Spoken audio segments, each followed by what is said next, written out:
नमस्कार दोस्तों, मैं सतीश कुमार सिंह आप सभी का स्वागत करता हूं। जैसा कि पिछले वीडियो में हमने पढ़ा था यूरोपियों का आगमन और पुर्तगालियों का भारत आगमन, आज हम पढ़ेंगे डचों का भारत आगमन। देखेंगे एक छोटा टॉपिक है, यहाँ से क्वेश्चन कम बनते हैं, लेकिन जो भी क्वेश्चन बनते हैं वो काफ़ी महत्वपूर्ण हैं। यहाँ देखेंगे कि डच कहाँ के निवासी थे और यह कैसे भारत आए। डच देखेंगे तो जो डच थे वह हॉलैंड या नीदरलैंड, हॉलैंड को ही नीदरलैंड भी कहा जाता है, हॉलैंड के निवासी थे। और यह मुख्य रूप से जो पुर्तगाली भारत से वस्तुएं खरीदकर यूरोप ले जाते थे, उन वस्तुओं को यह पुर्तगालियों से खरीदकर एक फुटकर विक्रेता के रूप में यूरोप के विभिन्न क्षेत्रों में बेचा करते थे, जिससे इनको काफ़ी लाभ होता था। यानी यह एक तरह से पुर्तगालियों और यूरोप के अन्य क्षेत्रों में वस्तुओं को बेचने के लिए मीडिएटर के रूप में काम करते थे। और इन्होंने देखा कि जब हम मीडिएटर के रूप में बेच रहे हैं तो इस व्यापार में हमको इतना फ़ायदा हो रहा है, यदि हम खुद भारत जाएं और भारत से व्यापार खुद करें तो हमें और अधिक फायदा हो सकता है। इस उद्देश्य से एक डच जिसका नाम है कार्नेलियस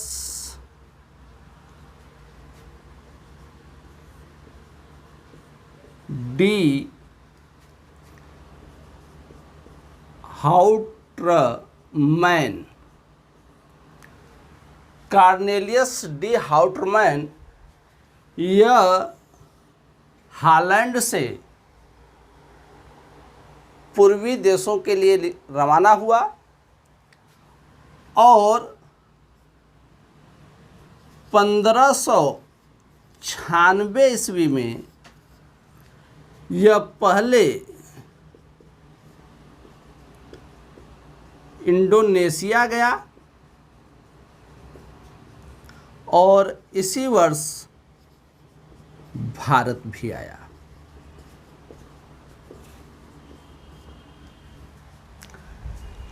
यानी कार्नेलियस डी हाउट्रमैन 1596 ईस्वी में भारत आया और भारतीय क्षेत्रों का दौरा करके यह वापस चला गया।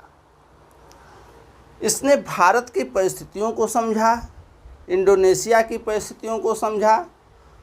चूँकि डच जो हैं प्रारंभ से ही पुर्तगालियों से कोई विवाद नहीं चाहते थे, हाउट्रमैन भारतीय क्षेत्रों का दौरा करके वापस चला गया और इसके बाद डचों ने अपने देश में जाकर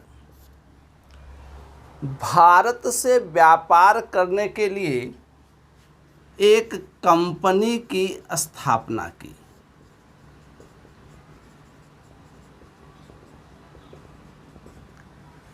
इस कंपनी की स्थापना 1602 ईस्वी में हुई और इस कंपनी का नाम था द यूनाइटेड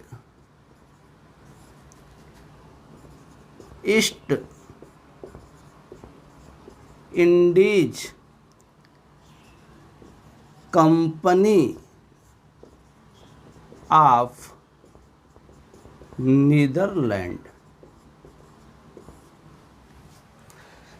इस कंपनी का क्या नाम था? The United East Indies Company of Netherland. इस कंपनी को नीदरलैंड की संसद ने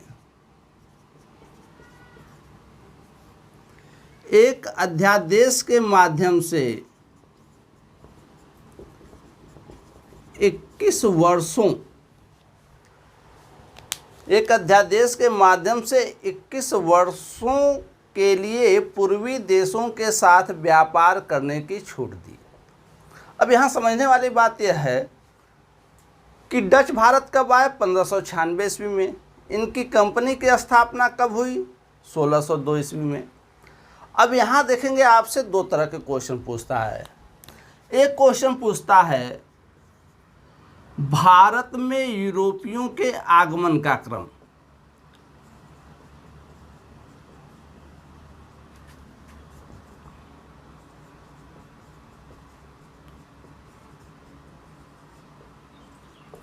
तो सभी लोग जानते हैं कि पहले पुर्तगाली आए, फिर डच आए, फिर अंग्रेज आए, फिर डेनिश आए और उसके बाद फ्रांसीसी आए। इसी में एक दूसरा क्वेश्चन घुमा के पूछता है कि यूरोपीय कंपनियों की स्थापना का क्रम। यूरोपीय कंपनियों की स्थापना का क्रम। तो यहाँ थोड़ा सा ध्यान देना होगा। आगे हम आपको पढ़ाएंगे अंग्रेज़ों के भारत आगमन के समय कि जो अंग्रेज़ों की ईस्ट इंडिया कंपनी थी उसकी स्थापना दिसंबर 1599 ईस्वी में ही हो गई थी। यानी अंग्रेज डचों के बाद तो आएंगे, लेकिन उन्होंने अपनी कंपनी की जो स्थापना की वह डचों से पहले की।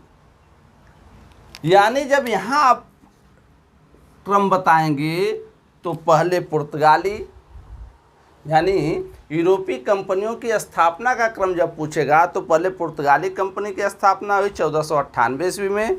उसके बाद दूसरे नंबर पर अंग्रेज़ों की ईस्ट इंडिया कंपनी की स्थापना हुई 1599 ईस्वी में। उसके बाद डच ईस्ट इंडिया कंपनी की स्थापना हुई 1602 ईस्वी में। उसके बाद डेनिश ईस्ट इंडिया कंपनी की स्थापना हुई 1616 ईस्वी में। उसके बाद फ्रांसीसी कंपनी की स्थापना होगी 1664 ईस्वी में। यानी दूसरे नंबर पे यहाँ कौन आएंगे? अंग्रेज। और इस क्वेश्चन को देखेंगे कि सभी एग्जामों में घुमाकर कई बार पूछा है, जिसमें बच्चे फंस जाते हैं। ठीक, तो यहाँ इस चीज़ को आप लोग ध्यान दीजिएगा। 1602 ईस्वी में डच अपनी कंपनी की स्थापना करने के बाद एक बार पुनः भारत आए और भारत में अपनी फैक्ट्रियों की स्थापना करेंगे। यहाँ डचों ने जो अपनी पहली फैक्ट्री स्थापित की वह 1605 ईस्वी में मुसलीपट्टनम में। मुसलीपट्टनम पड़ता है आपका आंध्र प्रदेश में। कई बार ये क्वेश्चन पूछा हुआ है कि डचों ने भारत में अपनी पहली फैक्ट्री कहाँ स्थापित की, तो कहाँ पर स्थापित की? मुसलीपट्टनम में। उसके बाद देखेंगे कुछ इनकी महत्वपूर्ण फैक्ट्रियाँ हैं। पुलिकट 1602 ईस्वी में, सूरत 1616 ईस्वी में, पिपली 1627 ईस्वी में, बिमलीपट्टनम 1641 ईस्वी में, कराईकल 1645 ईस्वी में, चिंसुरा 1653 ईस्वी में। इसके अलावा देखेंगे कासिम बाज़ार में इन्होंने स्थापना की, पटना, नागपट्टिनम, कोचीन, इन सभी क्षेत्रों में इन्होंने अपनी फैक्ट्रियां खोली। पुलिकट देखेंगे आपका, पुलिकट झील जो है आंध्र प्रदेश तमिलनाडु की सीमा पे है, तो वहाँ पर है। सूरत सभी लोग जानते हैं गुजरात में है। पिपली बंगाल में है। बिमलीपट्टनम आंध्र प्रदेश में है। कराईकल तमिलनाडु में है। चिंसुरा बंगाल में है। ठीक, तो यहाँ आप लोग सन याद करने का प्रयास न करिएगा, केवल जो प्रमुख फैक्ट्रियाँ हैं उनको याद करने का प्रयास करिएगा। सन भूल जाइएगा, क्योंकि सन याद करना इतना आसान नहीं है। जैसा कि हमने आपको पुर्तगालियों को पढ़ाते समय बताया था कि पहले उन्होंने कोचीन को अपना मुख्यालय बनाया और फिर गोवा को, उसी तरह डचों ने भी पुलिकट को अपना मुख्यालय बनाया। यानी भारत में डचों का मुख्यालय कहाँ है? पुलिकट। और पुलिकट में ही इन्होंने गैल्ड्रिया नामक दुर्ग की स्थापना की। यानी पुलिकट में इन्होंने किलेबंद बस्ती का निर्माण किया और उसे अपना मुख्यालय बनाया। यहाँ देखिए महत्वपूर्ण बात यह है कि डचों ने भारत के साथ साथ इंडोनेशिया और श्रीलंका से भी बड़ी मात्रा में व्यापार किया। भारत के साथ इन लोगों ने जो व्यापार किया उसकी मुख्य विशेषता यह है कि इन लोगों ने मसालों के साथ साथ भारत से कपड़े के व्यापार को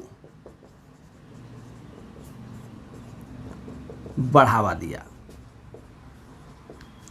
यहाँ देखेंगे कि जो पुर्तगाली थे वह अधिकतर मसालों के व्यापार को ही प्रमुखता देते थे, लेकिन डचों ने मसालों के साथ साथ कपड़े के व्यापार को भी बढ़ावा दिया।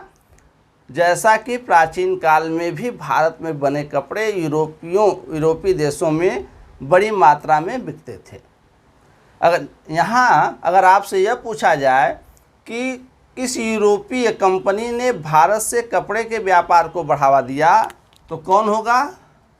डच होंगे। इसके अलावा जो क्वेश्चन इसमें पूछता है, कभी कभी बंगाल से पूछता है। यहाँ देखेंगे कि डचों ने बंगाल में जो अपनी पहली फैक्ट्री स्थापित की है, कई बार क्वेश्चन पूछा है कि बंगाल में डचों ने अपनी पहली फैक्ट्री कहाँ खोली तो पिपली में 1627 ईस्वी में। देखेंगे इसको याद करने का तरीका यह है कि बहुत पहले एक फिल्म आई थी आमिर खान की, पिपली लाइव पिपली लाइव, तो उससे याद कर लीजिएगा। पिपली में इन्होंने बंगाल क्षेत्र में अपनी पहली फैक्ट्री खोली। इसके अलावा जो महत्वपूर्ण है चिंसुरा, यहाँ देखेंगे चिंसुरा कहाँ है? बंगाल में।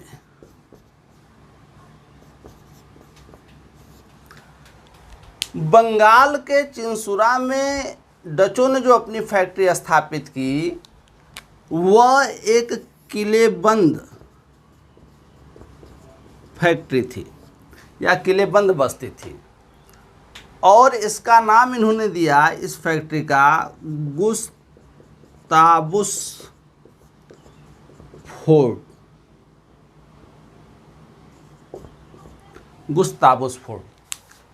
यानी डचों की जो दूसरी किलेबंद बस्ती थी वह बंगाल के चिंसुरा में गुस्ताबुस फोर्ट नाम से इन्होंने स्थापित की।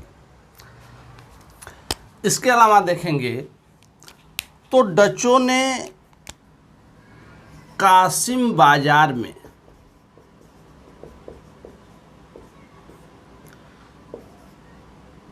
रेशम बनाने के चकरी उद्योग की स्थापना की।